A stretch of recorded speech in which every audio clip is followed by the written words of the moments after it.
Bonjour à tous, je m'appelle Jeanne et bienvenue sur ma chaîne Pile à lire. Comme je vous l'avais promis, voici aujourd'hui le top 10 des livres non jeunesse que j'ai lus cette année et que je vous recommande absolument. Encore une fois, ce classement est complètement subjectif, voire un petit peu aléatoire, donc voilà, c'est surtout une façon de vous les présenter, ne m'en tenez pas rigueur. En 10e position, j'ai mis Les Voyages d'Ulysse d'Emmanuel Lepage. Je n'avais jamais lu de BD d'Emmanuel Lepage et c'était une grosse erreur car j'ai vraiment adoré. Surtout, il faut le dire, pour les dessins. Chaque page est un tableau, c'est merveilleux. Enfin, il y a tellement de détails, tellement de mouvements, tellement de jeux sur les lumières. Si vous êtes un petit peu créatif, ça devrait vraiment vous inspirer. Les Voyages d'Ulysse, c'est une suite des Voyages d'Anna qui avaient déjà été publiés auparavant. Ici, on y suit un jeune homme qui part à la recherche de la dite Anna sur un bateau avec une capitaine de navire qui est fascinée par les voyages d'Ulysse. Entre références mythologiques, voyage à travers la Méditerranée et enquête, c'est une histoire pleine de lumière, de mystère, de tendresse, d'aventure. Enfin vraiment, j'ai adoré. En 9e position, Life After Life de Kate Atkinson. Ce roman a été traduit en français sous le titre Une vie après l'autre. On y suit Ursula, une jeune fille qui naît en Angleterre au début du XXe siècle. Le principe de ce roman, c'est qu'on va suivre toutes les vies d'Ursula. Car à chaque fois qu'elle meurt, elle recommence sa vie. Cette donnée fantastique, je pensais que ça ferait de ce roman un roman magique, merveilleux, un peu fantastico-science-fictionnesque. Et en fait, pas du tout. La seule chose qui nous montre qu'Ursula sait plus ou moins qu'elle a eu des vies antérieures, c'est qu'elle a des impressions de déjà-vu très frappantes. Mais c'est tout. En gros, c'est juste un roman qui nous explique une version du déjà-vu. Ursula va traverser le XXe siècle en Angleterre, en Allemagne, en France, dans le reste de l'Europe. Selon ses vies, elle va soit être l'épouse d'un officier nazi, soit être une volontaire qui aide les victimes des bombardements à Londres, soit être l'épouse d'un instituteur violent. Enfin bref, elle va vraiment traverser toutes les couches de la société, tous les pays et toutes les possibilités qu'offrait cette époque pour une jeune femme de la bourgeoisie anglaise. C'est un roman qui définit ce que c'est la Britishness. Si vous aimez les tasses de thé, les films d'époque britanniques, si vous aimez, je sais pas moi, Downton Abbey, si vous aimez Doctor Who, il faut absolument que vous lisiez ce bouquin.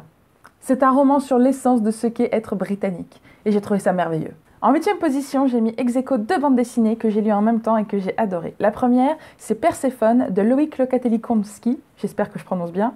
Et la seconde, c'est Bergère guerrière de Jonathan Garnier et Amélie Fléché. Dans Perséphone, on suit Perséphone, une jeune fille qui est la fille d'une grande magicienne qui a sauvé son pays des années auparavant. Elle grandit donc dans l'ombre de sa mère, à devoir développer des pouvoirs qu'elle n'a pas des masses, sauf en botanique, mais c'est un pouvoir un petit peu pourri qui n'est pas très classe. Elle va se retrouver victime d'un complot visant à atteindre sa mère et à l'emmener aux enfers, là où elle va croquer dans un fruit maudit et faire qu'elle y est coincée pour toujours. C'est une réécriture du mythe de Perséphone de la mythologie grecque qui est merveilleux. Le dessin rappelle un petit peu l'univers de Ghibli. Je sais que c'est un petit peu bateau de dire ça, mais là c'est vraiment vrai. Dans un univers un petit peu d'urban fantasy, très sympa, avec des couleurs pastel hyper chouettes. Enfin, j'ai adoré. C'est une bande dessinée en un seul tome, ce qui est plutôt sympa. Et vraiment, je vous le recommande à 100% si vous aimez la bonne bande dessinée. Dans Bergère guerrière, on suit une jeune fille qui entre enfin dans l'ordre des bergères guerrières en apprentissage. C'est sur une île où tous les hommes sont partis à la guerre une dizaine d'années plus tôt et les femmes se sont organisées pour défendre leur île. C'est superbe, les dessins sont superbes, c'est Amélie Fléché qu'on adore de toute façon. Et l'histoire en elle-même rappelle à la fois l'univers viking et aussi un univers un petit peu mystique à la princesse Mononoke. On sent plein d'influences variées et c'est le premier tome d'une série qui promet d'être pleine de mystères, d'aventures et de rebondissements. 2 bandes dessinées avec des petites filles badass, enfin vraiment, allez-y, c'est super. En 7e position, on reste dans la bande dessinée avec le manga Reine d'Égypte de Chie Inudo, une auteure japonaise que je ne connaissais pas du tout. Ce manga est une biographie romancée de la reine Hatshepsut. Hatshepsut a été la première reine à gouverner l'Égypte comme un pharaon. C'est un manga avec une femme de pouvoir qui essaye d'atteindre ses objectifs et d'aspirer à un idéal pour son pays, tout en essayant de balayer les remarques sexistes et le patriarcat du gouvernement. C'est très bien fichu, les dessins sont magnifiques, c'est très adulte, attention à ne pas mettre entre toutes les mains, mais j'ai trouvé ça génial. C'est une super bande dessinée pour tous les amateurs et amatrices de manga qui cherchent une histoire bien menée avec des complots, avec des beaux dessins, avec des personnages plutôt badass, superbes. Les 3 tomes qui sont sortis sont tous les 3 super et je vous le recommande à 100%. En 6e position, j'ai choisi En attendant Bojangles d'Olivier Bourdeau. C'est un court roman où un jeune garçon nous raconte un petit peu à quoi ressemblait son enfance. Avec des parents excentriques, une grue de compagnie, un appartement où on danse, où on saute sur les canapés, c'est une enfance pas comme les autres, à laquelle on s'attache et à laquelle on aimerait bien avoir participé. Évidemment, tant d'allégresse cache des choses un petit peu plus tristes, les problèmes mentaux d'une maman, la lâcheté d'un papa, mais ça reste un roman merveilleux, hyper touchant, qui vous donne envie de danser sur des airs un peu jazzy mélancoliques. Merveilleux, une pépite. En 5e position, j'ai mis le premier tome des Enchantements d'Ambremer de Pierre Pével. On est ici dans de la fantaisie urbaine, un peu de l'Uchronie. Ça se passe au tournant du XXe siècle à Paris, mais dans un Paris où il existe une porte ouverte sur un monde de la magie. Les magiciens et les humains cohabitent en parfaite entente. Et on va suivre plusieurs personnages qui vont être mêlés à une enquête policière. On lit ce roman surtout pour son univers et la façon dont on mélange le côté un peu suranné du Paris des années 1900 avec des inventions magiques et puis des créatures fantastiques. Les personnages sont hyper attachants, du dandy un petit peu playboy jusqu'à la lady badass. Enfin, il y a un petit côté Sherlock Holmes, un petit côté Arsène Lupin, le tout avec des licornes et des sortilèges.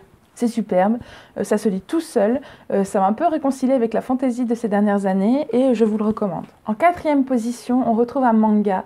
Il s'agit de L'Enfant et le Maudit de Nagabe.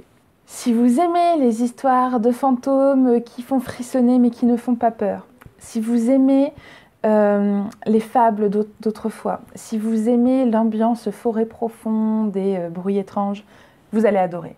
On est sur une petite fille, vraiment petite, elle doit avoir 4 ou 5 ans, qui a été recueillie par le professeur. Et le professeur est en fait une étrange créature toute de noir avec des cornes, etc. Ils ne doivent pas se toucher, car si la petite fille touche le professeur, elle risque d'être maudite comme lui. On va essayer de comprendre pourquoi cette petite fille a été abandonnée dans les bois, qui était ce professeur et quel est ce mal étrange qui touche ce royaume. C'est un manga merveilleux, onirique, fantastique, avec des dessins sublimes, un petit peu flous, comme si nous étions en train de vivre un rêve. J'ai été complètement fascinée par ce récit qui m'a énormément plu. On arrive à mon top 3, et ça a été très difficile, mais il faut bien se décider, et il s'agit de 3 romans. En 3e position, j'ai choisi La grand-mère de Jade de Frédéric Degelt. Ce roman m'avait été conseillé par Sylvie de La Mare au Diable, avec laquelle j'ai déjà fait une vidéo, si vous voulez regarder. Elle m'avait dit « Comment tu n'as toujours pas lu La grand-mère de Jade, mais tu vas adorer, il faut absolument que tu lises ça. » Et effectivement, j'ai adoré. On suit Jade, une jeune femme qui a la vingtaine, qui apprend que sa grand-mère va sans doute être mise en maison de repos par ses tantes. Elle le refuse, elle va la chercher dans sa campagne et la ramène à Paris, où elle commence à vivre en colocation toutes les deux. Et c'est comment une jeune femme et sa grand-mère, 2 générations très différentes que beaucoup de choses opposent, vont apprendre à se connaître, à se redécouvrir au-delà de leur rapport grand-mère-petite-fille et à s'apprécier en tant que femme. On alterne les points de vue entre Jade et Jeanne, sa grand-mère, et c'était merveilleux. Ça parle de l'amour des livres, des secrets cachés, de la condition de la femme évidemment, de l'amour qu'on peut avoir pour quelqu'un au-delà du fait qu'il soit de notre famille. C'est un roman doux amer où on essaye d'être optimiste malgré tout. Ça se lit tout seul. Si vous aimez les beaux livres sur les livres, si vous aimez les histoires de transmission, ça devrait vraiment vous plaire. En 2e position, mais c'est quasiment ex aequo avec le premier, c'est juste que c'est tellement différent que j'ai pas pu les mettre ex aequo. J'ai mis Téméraire, le premier tome de la saga Téméraire par Naomi Novik. On suit un capitaine de navire à l'époque des guerres napoléoniennes. Ce capitaine est britannique, il s'appelle Will Lawrence et c'est un homme très noble, plein de principes, plein de politesse, très carré, plein de courage, bref, le capitaine idéal pour un navire en pleine guerre. Il capture un jour un navire français sur lequel se trouve un œuf de dragon. Les dragons font partie de cet univers. Ils font même partie de l'armée et du coup, devenir dragonnier est quelque chose d'assez exceptionnel. Le problème, c'est que l'œuf va bientôt éclore, et dans cet univers, le dragon s'attache à la première personne qu'il voit en sortant de l'œuf. Le dragon va s'attacher à Will, qui n'avait pas du tout prévu d'abandonner sa carrière de marin pour devenir dragonnier, et il va devoir, du coup, abandonner son navire, son bateau, sa carrière pour changer complètement d'orientation et apprendre à chevaucher un dragon.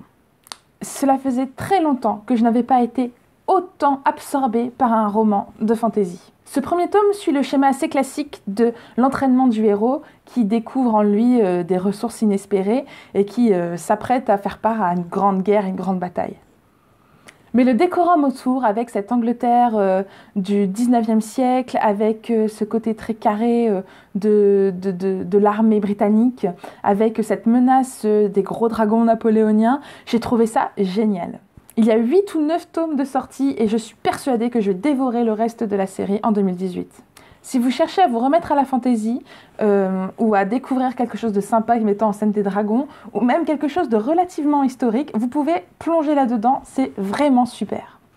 Et le livre que j'ai préféré lire cette année, alors, il a été difficile à lire, mais il a été important. Il s'agit de Beloved de Toni Morrison. L'histoire se passe au milieu du 19e siècle dans le sud des États-Unis. On suit Seth, une femme qui est tentée par le fantôme de sa fille qu'elle a dû assassiner lorsqu'elle était bébé.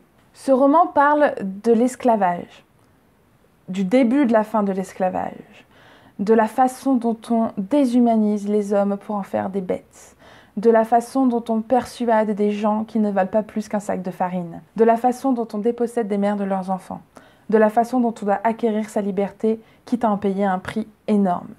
J'ai adoré ce roman. Il a été un peu dur à lire, mais qu'est-ce qu'il en valait le coup.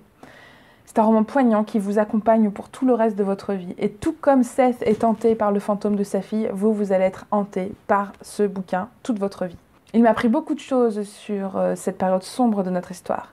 Et il a radicalement changé mon intérêt pour le sujet, car maintenant je trouve que c'est quelque chose d'indispensable que tout le monde devrait connaître. J'ai depuis acheté la quasi-totalité des romans de Toni Morrison qu'il va falloir que je dévore parce que je pense que cet auteur est incontournable et c'est l'une des grandes autrices de notre siècle.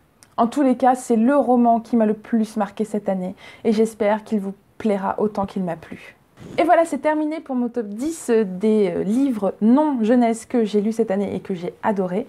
Dites-moi si vous en avez lu certains ou si vous pensez en lire certains suite à ce que je vous ai présenté. N'hésitez pas aussi à me dire quels sont les livres que vous avez adorés cette année. J'espère vous retrouver très bientôt dans une prochaine vidéo et en attendant, je vous souhaite évidemment d'excellentes lectures.